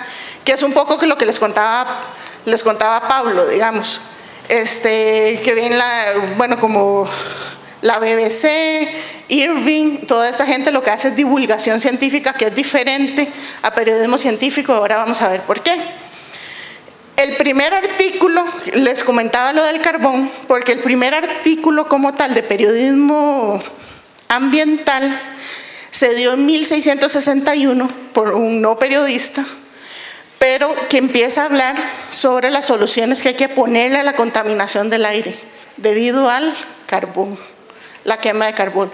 Entonces hay una relación de periodismo ambiental con temas de salud. Esta me encanta y esa la averigué hace poco y me encontré el PDF en Google, bendito Google. Daniel Defoe, lo conocen por Robinson Crusoe. Pues resulta ser que Daniel Defoe tiene un cuento, no es un cuento, es un escrito que se llama La Tormenta y es la primera crónica, a los que les gusta la crónica, sobre el impacto de un huracán sobre 60 personas en Inglaterra. Ahí lo tengo para leerlo, porque sí me parece increíble. 1846, punto de referencia, si se hace buen periodismo científico, y hay ticos haciendo periodismo científico en Scientific American. Recuerden un nombre, Debbie Poshner, tica costarricense que sí está haciendo periodismo ambiental y científico desde una de las revistas más prestigiosas en el mundo. 1850, y esta les va a encantar también, empezó la fotografía de conservación, con las fotos de los hermanos Bison en los glaciares alpinos, con la conquista del Mont Blanc. Y ahora les enseño algo. Y en el 88, National Geographic. ¿Aquí alguno quiere dedicarse a periodismo ambiental? Sí. National Geographic fue la razón por la que yo me hice periodista ambiental, ¿verdad? National Geographic y el planeta azul, aquí en la criollez, ¿verdad? O sea, yo le contaba a Pablo antes de empezar que yo chiquilla me apuraba a hacer las tareas para sentarme a las 7 de la noche los lunes a ver el planeta azul y ver todos los documentales de Jacques Cousteau, ¿verdad? Siguiente. Aunque no me crean, logré encontrar la primera imagen de los hermanos Bison en el Mont Blanc. Fotografía histórica impresionante, blanco y negro y todo, o sea, lindísima. Siguiente. Bueno, esto yo creo que sí te va aquí en el corazón. 1827, John James Audubon publicó Birds of America y ahí empieza, y eso es muy interesante. Lo que les quiero dejar claro es que toda la historia se relaciona en sí misma. ¿Alguno aquí ha leído los libros de Jane Austen, Orgullo y Prejuicio y todos estos? ¿O han visto la película? ¿Han visto que, digamos, siempre la chavala sale como caminando en el bosque viendo pajaritos y todo el asunto? Es debido a este contexto. En Inglaterra empieza a darse los primeros pasos de la observación de aves y el contacto con la naturaleza, y entonces viene todo lo que ahora nosotros llamamos técnicamente el servicio ambiental de la belleza escénica, ¿verdad? Y ahora le ponemos precio. En ese tiempo no había precio, digamos, para eso. Dale. Y aparecen los periodistas. Todo lo que les conté antes se considera divulgación científica y ahora empieza un proceso como el que ustedes ya conocen, las reglas del periodismo, más sistematizado para dar a conocer esa información y esa noticia. Y empieza en 1859 con el editor del New York Tribune, que se fue al Parque Nacional Yosemite, y es el primero que empieza a hablar sobre la importancia de conservar los bosques, ¿verdad? Sigue con el tema de la contaminación del aire, fue frecuente en los periódicos de Estados Unidos e Inglaterra, porque sí estaba como muy en boga, ¿verdad? O sea, era la quema de carbón, eran las mineras, y empieza a darse, que es otra cosa muy interesante, el periodismo ambiental ligado al periodismo de denuncia, ¿verdad? Muy estrechamente. Y que este es un nombre que el año pasado que andaba en Yosemite, precisamente, y en todo el lado de San Francisco, me sale mucho, que es John Muir. Y es la primera vez que lo contratan por el New York Tribune para hacer una serie de reportajes durante 20 años sobre los bosques de Estados Unidos. John Muir es uno de los fundadores del Sistema Nacional de Parques Nacionales de Estados Unidos, que recientemente cumplió 100 años de existir, ¿verdad? Es de los servicios de parques nacionales más antiguos del mundo. Y del 1914, los periodistas empiezan a hablar de conflictos ambientales. Entonces ya empezamos con esa interacción entre que se mantiene hasta hoy, ¿verdad? Desarrollo, conservación, ¿qué hacemos, verdad? ¿A quién le hacemos caso? Pero es que nosotros necesitamos vivir también, ¿cómo hacemos y todo el asunto? Siguiente. Bueno, esto lo traje nada más como por curiosidad, que me lo encontré por ahí. Aunque ustedes no me van a creer, desde 1912 se habla de cambio climático. Y apareció en una revista. 1912. Bueno, la gente de Quarks, no sé si conocen la revista Quarks, si no la leen, necesitan leerla, pues ellos no hacen periodismo, ellos reportan sobre obsesiones y es impresionante lo que están haciendo a nivel de periodismo. Ellos se pusieron entre las obsesiones, les dio por destacar a un periodista para que se fuera al primer indicio de noticia de cambio climático, y en esas están. Entonces parece que hay un par de referencias anteriores a esta que les pongo. Vamos a ver cómo les va. Y bueno, ahí empezamos, ¿verdad? Como les contaba, de los conflictos ambientales y todo el asunto. Y bueno, los primeros 50 años del siglo XX es mucho esa fricción entre desarrollo y ambiente, conservación. En el 41 se da el primer Pulitzer. Sí saben que son los Pulitzer, claro, ¿verdad? El primer Pulitzer que se da una cobertura ambiental. Y no se lo dan al New York Times, se lo dan a un periódico local, a un periodiquito. Eso les quiero decir, ustedes pueden hacer periodismo desde un tweet. El mejor periodismo puede darse desde un tweet, o puede darse desde la BBC, o puede darse desde The Guardian. Que no los detenga, que el escenario, la pantalla no los impresione. O sea, a ver, yo hice periodismo ambiental en la revista Perfil. O sea, mis artículos salían a la par de los de uñas acrílicas, de verdad. Pablo hace divulgación científica de 7 estrellas. O sea, sale la nota de Pablo y después una noticia sobre Ricky Martin. Ay, ¿cierto? O sea, desde cualquier lado se puede hacer buen periodismo y buen periodismo ambiental. Y esto es muy interesante porque en el 45 empieza todo el tema de la bomba atómica. Y este es el antecedente al siguiente punto de giro. Siguiente. Porque, o sea, todo el siglo XX se da la abundancia del petróleo, ¿verdad? Y todos nos volvimos adictos a los combustibles fósiles y dejamos de invertir en otras fuentes de energía más limpias. Porque, aunque ustedes no crean, o sea, ahora todo el mundo se vuelve loco que qué chiva poner un panel solar. Pero a principios del siglo XX está la posibilidad tecnológica de hacerlo. ¿Por qué no lo hicimos? Porque era más fácil depender del petróleo, porque abundaba. Porque yo no sé ustedes, pero a mí en la escuela me enseñaron que el recurso hídrico era inagotable. Imagínense. O sea, no están viviendo en Acerrí en estos momentos, ¿verdad? Que es también. Y entre 1950 y 1990, el ser humano consumió el doble de la energía que en toda su historia anterior. Siguiente. Y aquí viene el punto de giro en el periodismo ambiental. Silent Spring de Rachel Carson. Ella es bióloga, no es periodista. Este es un libro de divulgación científica, no es periodismo científico.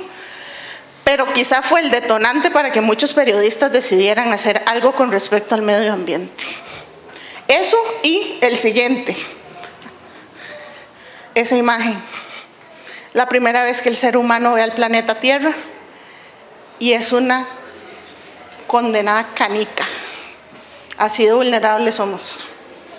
Siguiente. Todo eso desembocó a esta fecha y por eso yo no sé si lo hicieron al propio, pero hoy es 21 de marzo y en un mes se va a conmemorar el Día de la Tierra. ¿Han escuchado hablar del Día de la Tierra? Y es debido a esto. Ese día se dio una marcha gigantesca en Estados Unidos porque la gente estaba realmente preocupada por el medio ambiente. Y eso desembocó, que es lo que quería decirles, en el poder de uno, ¿verdad? O sea, si vos y vos se unen, realmente se puede generar un cambio. Se creó la Agencia Ambiental de Estados Unidos, el Acta de Aire Limpio, y empieza el movimiento ciudadano más importante en Estados Unidos que terminó esparciéndose por todo el mundo, que es Ciudadanos Empoderados por su Planeta. No sé si se acuerdan que en el 2015 se dio una marcha en Nueva York donde estaba Christiana Figueres, por supuesto, y que estaba Leonardo DiCaprio y que estaban todos los actores de Hollywood y todo eso. Era conmemorando esta gran marcha. Porque en el 2015 se estaba jugando, o sea, estaba en agenda algo tan importante como estaba jugándose en esta marcha en 1970. ¿Alguien sabe qué es? ¿Qué pasó en el 2015? Firmamos el Acuerdo de París. 195 países finalmente nos pusimos de acuerdo en algo para hacer nuestras contribuciones y tratar de lidiar con el cambio climático. Eso, o sea, a ese nivel estábamos. Siguiente. Y entonces se despierta la conciencia ambiental y empieza, que también es muy interesante, porque si llevaron historia de la comunicación, historia del periodismo, esa es la década donde empieza Tom Wolfe, A Sangre Fría. ¿Lo conocen? ¿Se lo leyeron? Empieza todo el periodismo narrativo. Entonces ya los periodistas ambientales tienen herramientas formales para empezar a contar historias, ¿verdad? Y empieza el periodismo científico, ya no pensado para científicos, sino pensados para la gente que toma el bus todas las mañanas, ¿verdad? Con uno, en ese sentido. Siguiente. Y empieza la conciencia ambiental y empiezan una serie de instituciones y de organizaciones a conformarse en el seno de Naciones Unidas. Y para los que se quieren dedicar a periodismo ambiental, estos nombres les van a salir recurrentemente. En el 72 se forma el Programa de Naciones Unidas para Medio Ambiente, el PNUMA, y del PNUMA y de la Organización Meteorológica sale el IPCC, que es el Panel Intergubernamental de Cambio Climático. Es el brazo científico que tenía en su momento Christiana Figueres cuando era secretaria de la Convención Marco de Naciones Unidas para Cambio Climático. O sea, es la gente que va llevándole el pulso científico a eso. Y bueno, siguiente. En el 92 pasó otra cosa muy interesante, y es que, digamos, todo este caldo de cultivo hace que, o sea, nosotros como el mundo nos tenemos que reunir, tenemos que ver como los países cómo hacemos, y crean la cumbre de Río, la cumbre de la Tierra. Y ahí, pesca de arrastre ayer, lo vieron, que se aprobó en primer debate. Nosotros tenemos una institucionalidad privilegiada. Y es que nosotros como ciudadanos común y corriente, ustedes tienen voz a través de los recursos de amparo. La sala cuarta, en temas de ambiente, suele fallar bajo el principio de indubio pro natura. En caso de duda, se falla siempre a favor del medio ambiente. Así es como se han detenido muchos proyectos de ley y muchas cuestiones a nivel de infraestructura. El indubio pro natura data de Río 92, que eso es como súper importante y es tema que uno como periodista ambiental tiene que manejar. De la Cumbre de la Tierra salen las dos convenciones que en este momento son las más importantes, que es la de cambio climático, ¿verdad?, con Cristiana Figueres, y la convención de diversidad biológica, que es un poco lo que les estaba contando Pablo a nivel de biodiversidad y todo eso. Ahorita hay un gran lobby político para crear una tercera convención que yo espero que pase, porque es la de los océanos, el gran gigante olvidado de la naturaleza. Y bueno, Protocolo de Kioto, Metas Aichi, y 2012, 20 años después de la Cumbre de la Tierra, dijeron, bueno, ¿y cómo nos fue? Y se reúnen otra vez en Brasil, en Río +20. Y se dan cuenta que la humanidad, todas las cuestiones que se planteó en el 92 había avanzado, como todo, ¿verdad? Cuando uno dice, voy a bajar de peso al principio de año, y llega octubre y dice, no me va a alcanzar el año para cumplir todo lo que me propuse. Más o menos así le pasó a los países. Y en Río +20 dijeron, no, ya, o sea, que se acabe la charanga, necesitamos realmente hacer algo. Siguiente. Y ese es el año, y ustedes están presenciando historia, que es lo más bonito de ser periodista, ser testigo de historia. 2015, el mundo apostó a un nuevo paradigma de desarrollo. Se firmaron dos cosas súper importantes y que ahora es lo que nos rige a nivel de desarrollo sostenible. Siguiente. Los objetivos de desarrollo sostenible son 17 metas pautadas al 2030, donde viene acabar con la hambruna, la educación, pero hay objetivos como cambio climático, energía.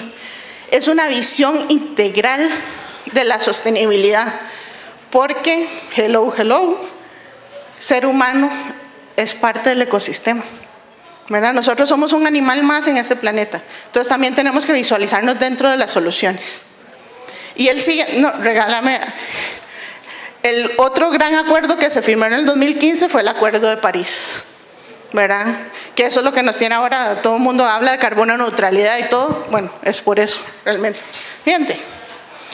Entonces, ¿qué tipo de periodismo requiere este nuevo mundo?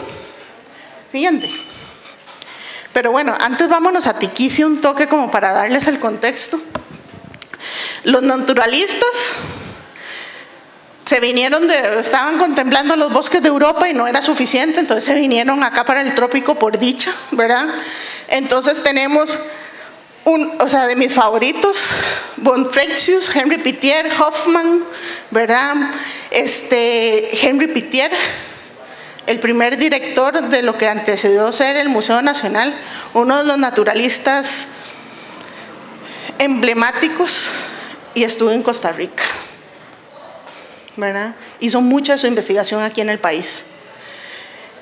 Se funda el Museo Nacional de Costa Rica, que la gente es vacilón, pero la gente ve el Museo Nacional, bueno, y a mí me pasaba cuando iban a las excursiones de la escuela, como cuestiones precolombinas y arqueología y todo, pero ese museo empezó siendo un museo de historia nacional. Y bueno, tiene las colecciones de historia natural bajo llave, pero uno con el carnet de soy periodista y tengo acceso a todo, ¿verdad? Se puede meter y hay cosas impresionantes. O sea, puedes ver especies que ya no existen en el entorno natural, ¿verdad? Que están extintas. Es súper bonito. Si alguno quiere hacer un reportaje de las colecciones del museo, les va a salir como un especial de 10 artículos, créanme, es impresionante. Y hay dos figuras muy interesantes que uno las ve en educación cívica pero cuando uno lo ve a la luz del periodismo ambiental, se encuentra Anastasio Alfaro. Anastasio Alfaro fue uno de los primeros científicos naturalistas y es impresionante, pero digamos, se reunían en una farmacia. Porque el mae atendía en la farmacia, entonces se reunían en una farmacia. Súper vacilón. Esa es otra historia vacilona que uno puede encontrar. Primeros parques nacionales en el 55, por una cuestión de... La historia de los parques nacionales es muy vacilona porque tiene como 3 fases, o sea, tiene 3 inicios, es como que se resetea. Pero la primera es en el 55, cuando se crean alrededor de los cráteres. La otra, precisamente, es en el 63 con Cabo Blanco, por este señor Olof Westberg y Karen Morgensen. Vale la pena conocer la historia de ellos, es muy interesante. Siguiente. Bueno, Pablo les habló de la UET. En esa época se instalan 3 de las organizaciones más importantes a nivel científico que aún permanecen aquí en Costa Rica. La OET, la Caribbean Conservation y el Centro Científico Tropical. Son las 3 organizaciones internacionales con sede en Costa Rica más antiguas. Y un día de estos a mí me hacía mucha gracia porque la estación La Selva está cumpliendo 50 años y don Carlos de la Rosa, su director, me decía, todo biólogo en el mundo pasa por este lugar. O sea, Costa Rica es la escuela para todos los biólogos de este planeta. ¿Cuántos de nosotros lo sabíamos? Muy pocos. Y el tercer inicio de los parques nacionales con 2 personas que fijo han oído. Por lo menos yo tenía el librillo en la escuela, no sé si se acuerdan, uno que se llamaba Parques Nacionales. Era Mario Bosa y Álvaro Galde. Don Álvaro ya murió. Y don Mario, si ustedes le ponen un mensaje fijo, les da entrevista. Y es interesantísimo conocer toda la historia de los parques nacionales, lo que les costó. Me estaban contando, qué risa. O sea, el primer servicio de parques nacionales era una mesa así, ¿verdad? Y entonces, de un lado se sentaban a los ingenieros y del otro lado a los 4 que trabajaban en el servicio de parques nacionales. Entonces me estaba contando don Mario que cuando el de la esquina quería, o sea, le daban ganas de ir al baño, se tenían que salir todos y dejar al otro que pasara y volverse a meter, ¿verdad? Porque era una oficinita pequeñita, ¿verdad? Y el que se iba al baño y llegaba a visita, sorry, pero se le quitaba la silla. Pero había que entender a las visitas. Y vino en los años 50 uno de mis científicos favoritos, Archie Carr. Además, Archie Carr, súper loco. O sea, yo siendo la esposa de Archie Carr, yo creo que me hubiera divorciado. Imagínense qué es que le diga. Él estaba en Honduras y le dice, mi amor, ¿por qué no nos vamos a explorar Costa Rica? Sí, la señora cree que es ahí a la par. Y se vinieron en caballo, estoy hablando, años 50, ¿verdad? En caballo con toda la familia y todos los metates, al Caribe costarricense. Y ya estando en el Caribe, dice, ay, mira, yo me quiero quedar aquí, ¿verdad? Y la señora le dice, pues se queda usted, yo me devuelvo y después vemos a ver cómo hacemos, ¿verdad? En ese sentido. Y Archie Carr fue uno de los que abogó, las primeras investigaciones en tortugas marinas las hizo él y abogó por la creación de Tortuguero. Siguiente. Si quieren conocer más de la historia de Costa Rica y su ambiente, les recomiendo esos 2 libros. El de Mario Bozo, que es toda la historia de la conservación, y este de Luco, que es hermosísimo y es apenas como para hacer periodismo narrativo, que es El Trópico Agreste, y es la historia de los naturalistas alemanes que vinieron a Costa Rica. Un poco de locos, o sea, los más dicen, vámonos a Barba. O sea, si ahora cuesta la caminadita al volcán Barba, o sea, imagínense en esa época, ¿verdad? Pero lindísimo. Siguiente. Y sí, todo muy lindo, y la naturaleza, y los ambientalistas, y los naturalistas, y todo eso. Pero vieran que en la segunda mitad del siglo XX el gobierno pagaba por volcar montaña. Y Costa Rica llegó a ser uno de los países más, si no es que el más deforestado, con un 21% de cobertura forestal. Por eso la gente se pregunta, ¿por qué es que en Costa Rica hay tan poco bosque primario? Bueno, ya sabemos por qué, ¿verdad? Porque la expansión agrícola era lo que en ese momento los gobernantes querían fomentar. Entonces, en solo 40 años los ticos cortaron más de 2,5 millones de hectáreas de bosque. para el 87 teníamos solo un 21% de bosques. Esos números asustaron a más de algunos y algunos decidieron hacer algo. Supongo que han escuchado a Preflofa, Sedarena, FECON y Neutrópica. Probablemente más a Neutrópica. Son las ONGs, digamos, OET, CCT y Caribbean Conservation, eran más de enfoque científico.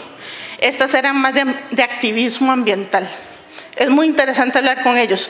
El ministro de la DANTA fue uno de los primeros fundadores de Sedarena. Y ¿ustedes saben por qué no hay una represa hidroeléctrica en Pacuari?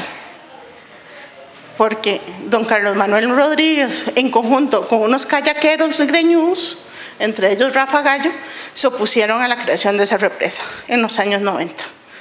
Y Pacuari ahora es paraíso del turismo de aventura, ¿verdad? Es gente como con visión.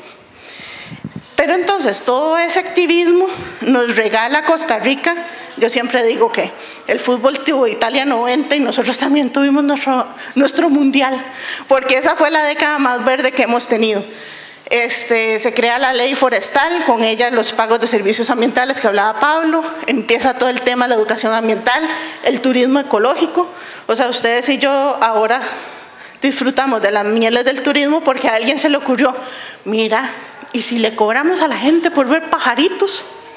Ahí está. Se crea el Instituto Nacional de Biodiversidad y empieza a entrar más plata del exterior para financiar conservación e investigación. Yo creo que hay que ser justo con la historia.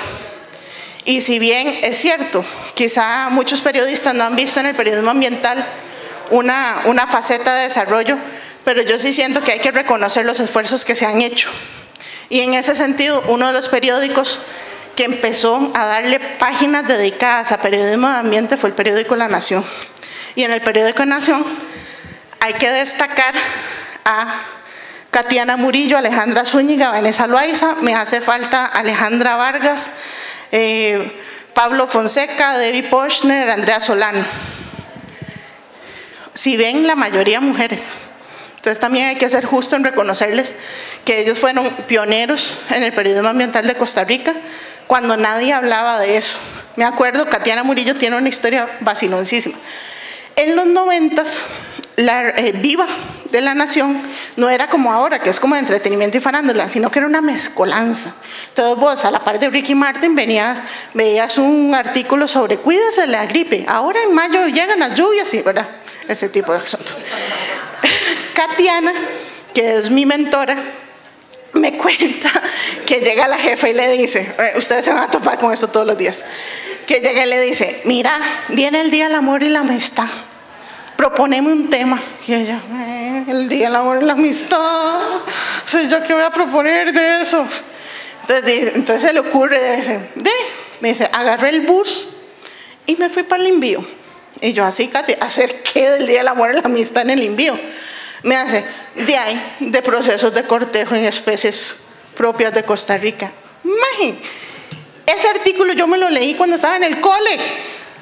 Y ella, o sea, y estoy hablando porque uno casi nunca se da, solo los periodistas nos fijamos de quién escribe, ¿verdad?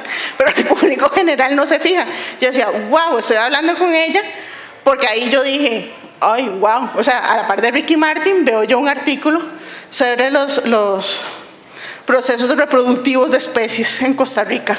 Y súper vacilones, ¿verdad? Desde la mantis que se come a la hembra que se come al macho, y ¿verdad? Un montón de cosas. Siguiente. Y toda esa efervescencia de la década verde y ese proceso de conciencia nos deriva en que nos posiciona como un destino turístico de naturaleza y aventura, se revierte la tasa de deforestación y se logra un 52,38% de cobertura forestal y 26% del territorio bajo alguna categoría de protección. Pero ahí también se empieza a expandir la frontera agrícola y el urbanismo. Y es ahí donde esos son los conflictos con los que estamos lidiando ahora, ¿verdad? Y también, y como le pasó a la CL, a nosotros también, Italia 90, ¿verdad? La primavera italiana, nosotros dijimos en ambiente, sí, la década lindísima, y nos sentamos en la galleta y entramos en una desaceleración. O sea, ahorita se han hecho cosas no tan rápido como el ambiente lo necesita y estamos viviendo de glorias pasadas. Esa es una opinión muy personal. De hecho, escribí un artículo que vieran qué mal cayó en algunos ministerios. Siguiente. Entonces, mi pregunta, ¿se acuerdan que el título de la charla era ponerle fin al periodismo ambiental? Estamos ahorita lidiando con cambio climático. Les estoy diciendo que no es solo el tema ambiental, digamos, de las aves, del bosque, todo, sino que tenemos conflictos de frontera, tenemos pesca de arrastre, ¿verdad? O sea, hay gente a la que se le prohíbe usar el recurso natural porque el arte de pesca, la tecnología con la que se pesca es totalmente destructora, pero tampoco se le están dando opciones de empleo. Entonces estamos teniendo conflicto ambiental con conflicto social y económico. Entonces, ¿de verdad ustedes creen que una persona puede con todo eso? A nivel de periódicos. Cuando les caso, o sea, ustedes ven La Nación cada vez más delgadita, ¿verdad? Siguiente. Y ahí es donde yo les propongo, por un lado, trascender el periodismo de tarjeta postal. O sea, yo creo que como periodistas debemos diversificarnos. Y si ya Pablo está haciendo lo que está haciendo, enseñándole a la gente lo bonita que es la naturaleza, también se necesitan periodistas que sean críticos. Y se necesitan periodistas que hablen de delitos ambientales y que vayan a la Asamblea Legislativa y vean qué está pasando con el proyecto de ley en contra del estereofón. Y que lleguen y le digan al ministro de Ambiente, don Edgar, en tantos años tenemos que dar cuentas a las metas Aichi. ¿Qué se ha hecho? ¿Qué nos falta? Desde la economía, ¿cuánto nos deja la naturaleza a nivel de turismo? ¿Qué porcentaje del PIB es? O sea, si de aquí a mañana dejamos un bosque, perdemos un bosque porque queremos poner una represa hidroeléctrica, que todo bien, pero entonces tenemos instrumentos legales, económicos y científicos para ver qué es mejor, si poner la represa o dejarlo todavía en conservación boscosa. Esas son preguntas que tenemos que hacer y son necesarias. Los temas ambientales no son relleno. Para mí el tema ambiental es un tema de desarrollo. O sea, para mí el tema ambiental es un tema de desarrollo. O sea, estamos hablando de los recursos naturales, la materia prima con la que se mueve la economía. Y la economía es lo que mueve a la política, desgraciadamente, ¿verdad? Entonces, no son temas de relleno. O sea, no es una notita bonita del Día de los Enamorados. Es que estamos hablando de que hay 15,000 pescadores artesanales que se ven perjudicados por los camaroneros y hay 300 camaroneros con sus familias y otros empleados indirectos asociados que no tienen otra alternativa si no es pescar camarón. Entonces, ¿qué estamos haciendo? Eso es un tema para abrir periódico, en mi opinión, o abrir el noticiero, o el programa de radio, o hacer una serie de YouTube, ¿por qué no? Y más temas verdes en portada, por favor. Me acuerdo hace un par de años vino una pasante del Mundo, el periódico en España, y para esa época yo había hecho un reportaje de domingo que era un especial sobre el impacto del cautiverio en los animales, ¿verdad? O sea, que realmente son cárceles. O sea, cuando nosotros por nuestra imprudencia, el biólogo y el veterinario tienen que decir, este jaguar no se puede liberar, simplemente no va a sobrevivir, hay que dejarlo en el centro de rescate. Lo que se le hace a ese animal, ¿verdad? O sea, es condenarlo de por vida. Entonces, y todo lo alrededor, porque en ese momento el gobierno no les daba ni un peso a los centros de rescate, pero les llevaban todos los animales que se encontraban, ¿verdad? Entonces era un tema económico, un tema ambiental, era un tema político. Y salió en portada, porque la foto del jaguar estaba chiva, la verdad. Y la maje, ¿qué? ¿Usted logró pegar a portada con un tema de ambiente? Y yo, pues sí. Me dice, esto en España no se da. y se llevó 7 periódicos para España. Y lo llevó a la clase y todo fue un vacilón. Pero claro, yo hubiera querido que el tema ambiental fuera todos los domingos, pegar portada todos los domingos o pegarlo por lo menos 2 veces a la semana. Pero lastimosamente es como de vez en cuando, porque si la ciudadanía exigiera más periodismo ambiental, que yo creo que sí lo exige, pero no están los canales, de los jefes no van a tener que otra que poner más temas ambientales en portada. Que sí lo hacen con tema de energía, y ahora les cuento cómo los truquillos. Más contexto, más rigurosidad y agregarle una pregunta más. ¿Para qué? O sea, ¿cómo hago yo para cambiar un comportamiento? De ahí solo que me afecte a mí. O sea, siempre dicen, tóquele el bolsillo a la gente y la gente va a empezar a reaccionar. Tóquele el para qué, el propósito a esa persona, para engancharla, ¿verdad? Y el periodismo ambiental requiere un para qué, igual que el científico. Y esta es mi favorita. Joder, hay que despegar el trasero de la silla. O sea, usted no puede hacer periodismo ambiental desde un escritorio. O sea, Pablo no pudo haber visto esa danta si se hubiera quedado en el 5º piso de Canal 7. Hay que ir, hay que ver. ¿Cómo ustedes saben que la gente de Punta Arenas la pasa mal con la pesca cuando se le prohíbe la pesca de arrastre si no van y le preguntan? ¿Cómo saben si una represa o no está haciendo un impacto en un bosque? Hay un tema, Pablo mencionaba a Daniel Hansen. El año pasado me llama don Daniel Hansen y me dice, mira, te quiero dar una entrevista. ¿Venís a Guanacaste? Y yo, obvio. Y ya me voy para allá, ¿verdad? Resulta ser que Santa Rosa es patrimonio de la humanidad. Y a la par de Santa Rosa está Las Pailas, el proyecto geotérmico. Entonces, cuando se empezó a hacer todo el proyecto, la gente estaba así, ¿verdad? Todos los ambientalistas en el país, científicos y todo, dicen, ¿cómo van a poner un proyecto geotérmico a la par de un bosque que es patrimonio de la humanidad? Entonces, en ese pleito que estaba, se sienta el ICE, se sienta Daniel Hansen, se sienta el área de conservación Guanacaste, y dice, bueno, probemos. Y ahí esa es la parte que me encanta, la ciencia. ¿Ok? Evidencia. Necesitamos evidencia si hay impacto o no hay impacto. Daniel Hansen dijo, ¿cómo lo podemos hacer en corto plazo para tomar decisiones? Porque la cosa viene muy rápido. De ahí usemos insectos.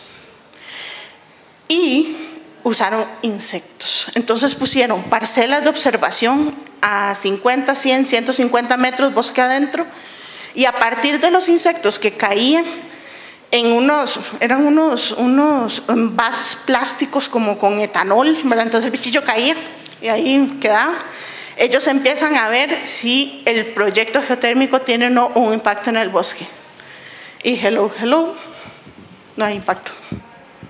El ICE hizo bien las cosas, y eso también hay que decirlo, ¿verdad? Resulta ser que como hubo tanta polémica, entonces el ICE, los ingenieros dijeron, o sea, tenemos que hacer esto con el menor impacto posible.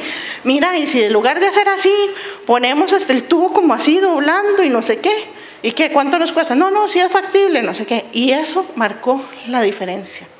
Pero entonces, y ahora es un proyecto de colaboración que se usa mucho cuando hablan de la cooperación entre dos, una empresa privada y otra de conservación y ciencia, se usa ese ejemplo. Todos los que estaban agarrados de las mechas ahora ven una posibilidad de colaboración. Eso fue portada de La Nación. El ambiente lo tenemos que cubrir todos. Yo me acuerdo, una de las razones por las que renuncié, de hecho, es porque yo ya no daba abasto. Porque entonces en un día era, ay, es que hay que hacerlo de pesca de arrastre. Ay, que resulta ser que pasó otro proyecto de ley. Mira que lo del ICE, que mira, y yo, o sea, no puedo.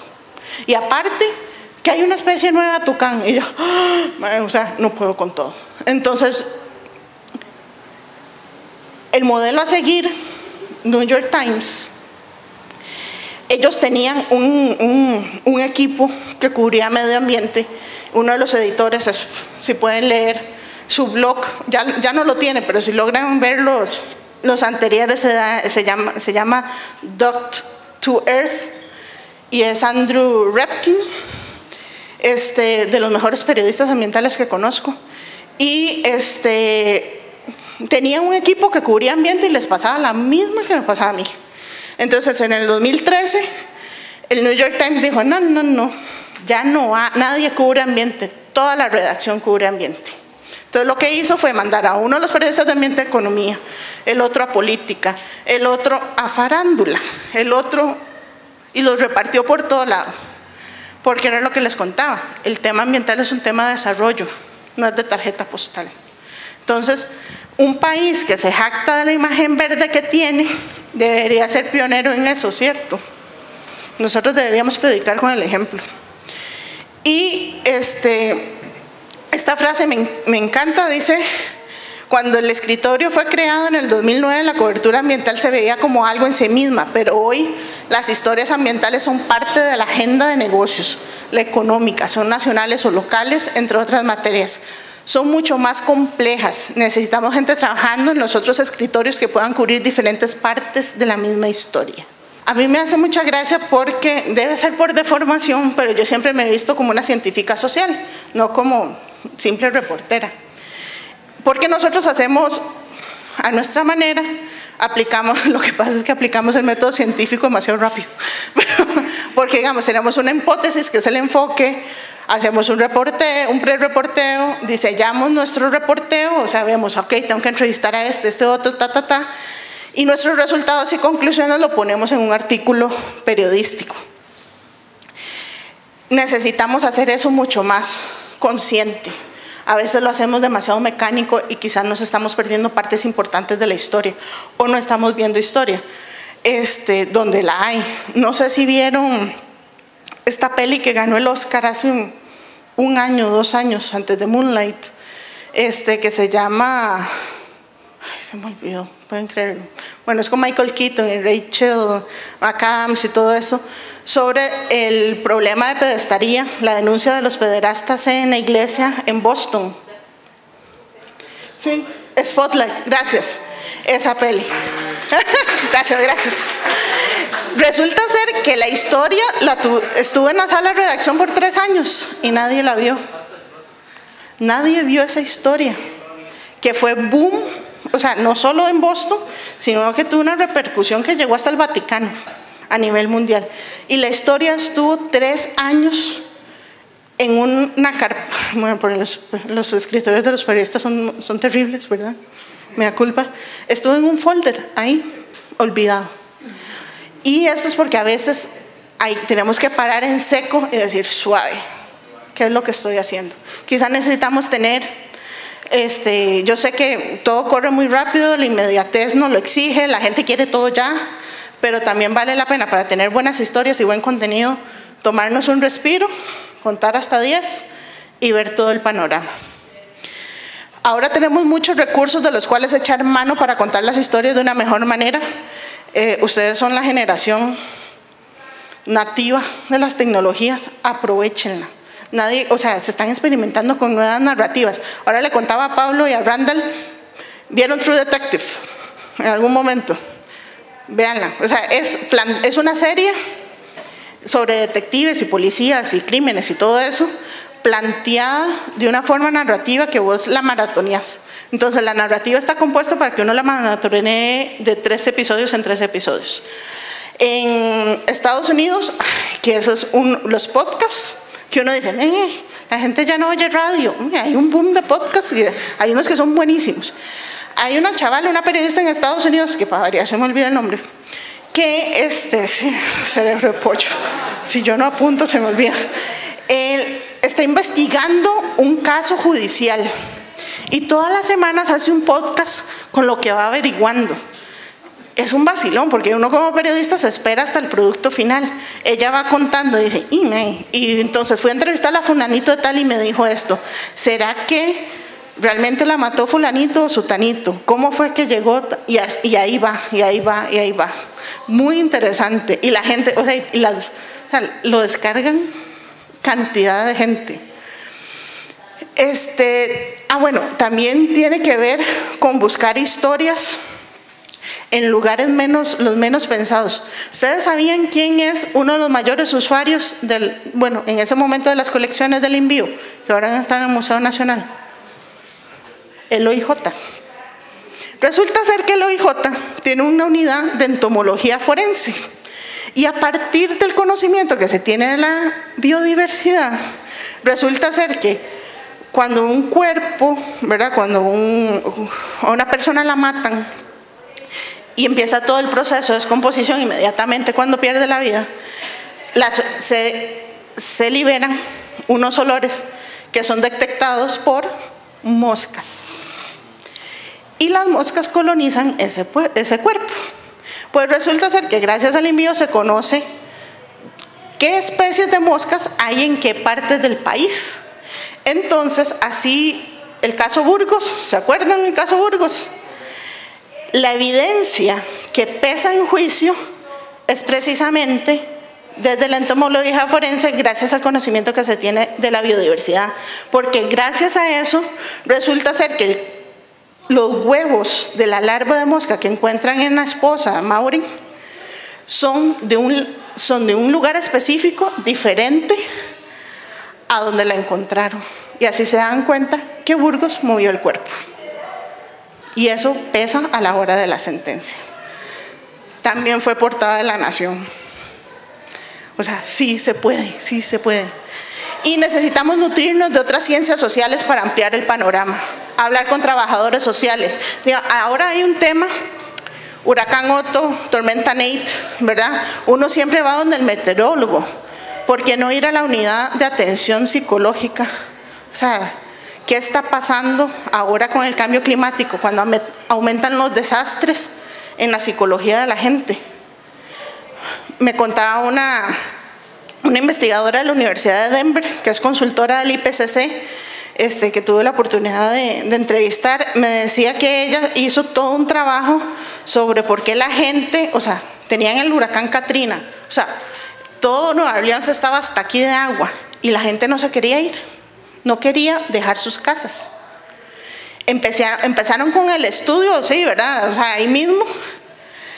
Y le hace ella estaba en el equipo de atención psicológica, le hace a los paramédicos, rescaten a la gente con las mascotas, es la única forma de que la gente se va a ir. Las mascotas. La gente dejó sus casas siempre y cuando supiera que su perro o su gato iba a estar bien. ¿Por qué? Porque en Estados Unidos hay una crisis de soledad, ¿verdad? Porque es una sociedad también con procesos históricos, culturales muy interesantes, donde es que uno viene de una familia las fiestas familiares son 80 personas a veces, ¿verdad? Entonces a uno le cuesta entender eso porque todo el mundo se mete en la vida de todo el mundo y todo el asunto. Pero en Estados Unidos eso no pasa, ¿verdad? O sea, las familias son cada quien. Entonces es muy interesante toda la parte sociológica, toda la parte psicológica, lo que le puede aportar a una historia de una evacuación de un huracán, por ejemplo. Y hay que recordar que escribimos para seres humanos. El periodismo nació como para contar historias, aprovechémoslo. O sea, ustedes, ¿qué hace uno en una mesa de tragos? Contar historias, ¿cierto? Sí. Yo siempre digo, usted puede, cuando tenga un tema muy difícil, traten de contárselo a un amigo en una mesa de tragos, a ver si, y le preguntan, ¿qué te quedó? Y si logran darte el lead, éxito de la historia. Sigamos. Y las historias que están por escribirse. Estamos viviendo la 6ª extinción, la 5ª fue cuando se murieron los dinosaurios y ya nosotros estamos en proceso de extinguirnos en este planeta. No lo podemos detener, pero sí podemos lidiar con él y hacer que las cosas no empeoren. O sea, el cambio climático, a ver, yo siempre digo, el cambio climático es como una gripe que anda por ahí, ¿verdad? O sea, usted está propenso a contagiarse y en la medida en que sus defensas estén bien, usted puede salir rápido o no de esa gripe. Es lo mismo que los desastres. Hablemos con la gente, o sea, ayudémosle a la gente a preparar sus defensas, su sistema inmunológico. Y el IPCC es muy interesante porque estamos hablando de los científicos así más aguerridos y puristas. Y en el último informe dijeron, creo que vamos a tener que preguntar a la gente de ciencias sociales porque están viendo la variable ser humano. O sea, Las políticas no sirven, la ciencia no sirve si el ser humano no la pone en práctica, ¿verdad? Y eso se está viendo ahora. Y esto es lo que quería para cerrar, que Thomas Stocker fue uno de los autores del IPCC, y él en una entrevista me dijo: necesitamos tener el panorama completo. No podemos resolver el dilema del cambio climático enfocándonos en una única disciplina. El abordaje debe ser interdisciplinario. Listo. Y eso es lo que tenía para ustedes.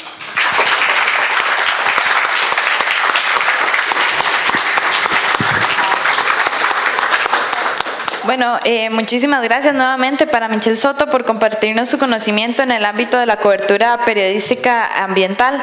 En este momento vamos a abrir un espacio para preguntas, así que si tienen algún tipo de duda o consulta para los especialistas, este es el momento. ¿Alguien?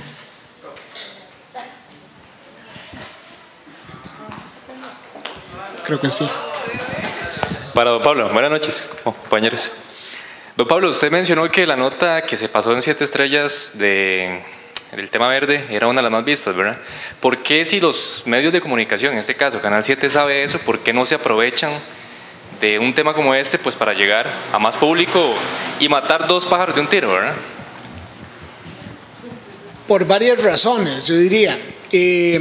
Una es que la nota ambiental no siempre la pega, es decir, eso sería en el equivalente de la prensa escrita, sería la portada de la publicación. Eso no siempre se logra porque hay diferentes cosas que influyen en el rating. Yo pensaría que no se hace más porque, le voy a poner un ejemplo, un periodista de buen día tiene que producir 2 notas al día, mínimo, y si es en giros tiene que producir 4, y si era en el buen día de hace algunos años tenía que producir 6, a veces 5 o 6 notas en un día. Ustedes como periodistas saben que eso es brutal. Yo tomo 3 días para producir una nota, mínimo. Entonces yo soy más caro que todos los demás. Inclusive en el canal muchas veces me ven como que soy el que termina haciendo el trabajo sucio. Es decir, este chavalo se tiene que ir 3 días lejos de fin de semana, llevarse su propio equipo de producción para poder generar ese tipo de material. Entonces son notas un poco caras. La televisión se ha vuelto una industria poco rentable debido al ancho de banda que tiene la televisión. Es decir, la gente que ve 7 estrellas tiene que ser un grupo que ya está limitado a nivel geográfico, digamos a nivel nacional, solamente a los que ven televisión y a los que les llega, y que justamente estaban entre 8 y 9 de la noche los jueves, y entonces competía con muchas cosas. Para responder su pregunta puntualmente, yo creo que es un tema de costo. Esa es la primera. Y la segunda es que todavía tenemos que construir más el vínculo que tenemos con los servicios de los ecosistemas. Cuando nosotros reconozcamos claramente que sin el bosque estamos fregados en todos los aspectos de la economía, es decir, el medio ambiente tiene que ver con todos y cada uno de los aspectos de nuestra economía, pero todavía no nos vinculamos directamente. Y le voy a poner un ejemplo. Usted no piensa en el oxígeno hasta que no tiene una bolsa cuando lo están asfixiando. O sea, créame que si nosotros pudiésemos entrevistar a todos los que murieron asfixiados por una bolsa plástica, ese era el momento en el que más pensaron en el oxígeno.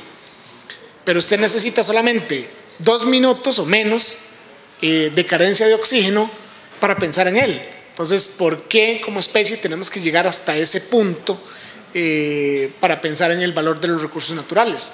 Y le pongo otro ejemplo. En Costa Rica, el medio ambiente en muchas ocasiones ha sido una moda. Comunicar y hablar de medio ambiente ha pasado por diferentes olas que han sido una moda.